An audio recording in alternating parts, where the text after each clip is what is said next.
Okey, Assalamualaikum, selamat petang. So hari ini kita nak unboxing daripada Digimall. Okey, so beli daripada Digimall. Harga produk agak mahal sikit daripada Shopee, tapi dengan diskaun yang diberikan RM100. Mana dapat? Alright, so kita buka apa yang kita beli hari ni.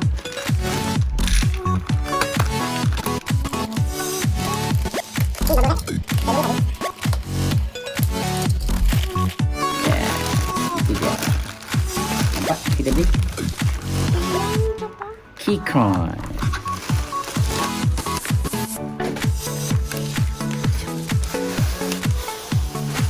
Itu dia Keychron, a sleek compact wireless mechanical keyboard K12J1, a sleek compact wireless mechanical keyboard.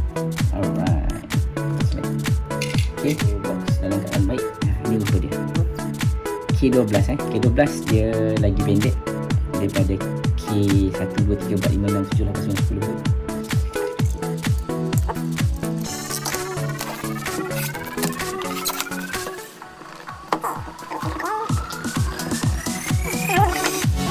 Apa yang dia bagi dalam set ni? Dia bagi kad, nama kad.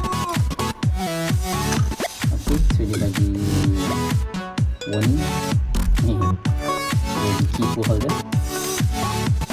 dia bagi cable charging, dia bagi extra button untuk function window, yes.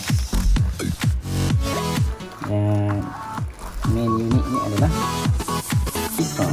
So ini adalah yang aluminium body, so dia agak sedikit berat sangat.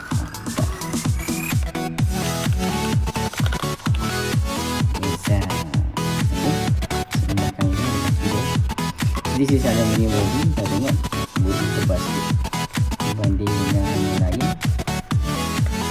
Ok, dekat tepi dia mana? Tengok dia. Ok, so ni adalah untuk charging. So ini untuk window ataupun Mac OS. Ini untuk on off. Alright, itu saja. Kita panggil. Thank you. Okey, ini adalah Keychron K12 versi RGB light. Ada RGB aluminium body. So kita cara nak on adalah button di tepi ni adalah kabel off dengan Bluetooth. So kita buka Bluetooth. Okey, so dia dah on. Okey, cara nak tukar lighting adalah tekan F1 dengan backspace. Okey, ni all on. Dia ada berapa jenis lampu lighting? 18. So boleh pilih personalize kan nak yang mana. So this will be really exciting kalau nak typing dalam keadaan yang sedikit malam lah, hanya screen. Alright, so boleh pilih. Itu saja. Thank you. Okay, so ini adalah website untuk Monkey Type. Kita nak test kita punya newly bought mechanical keyboard. Okay, so dengan clicking sound dia addictive.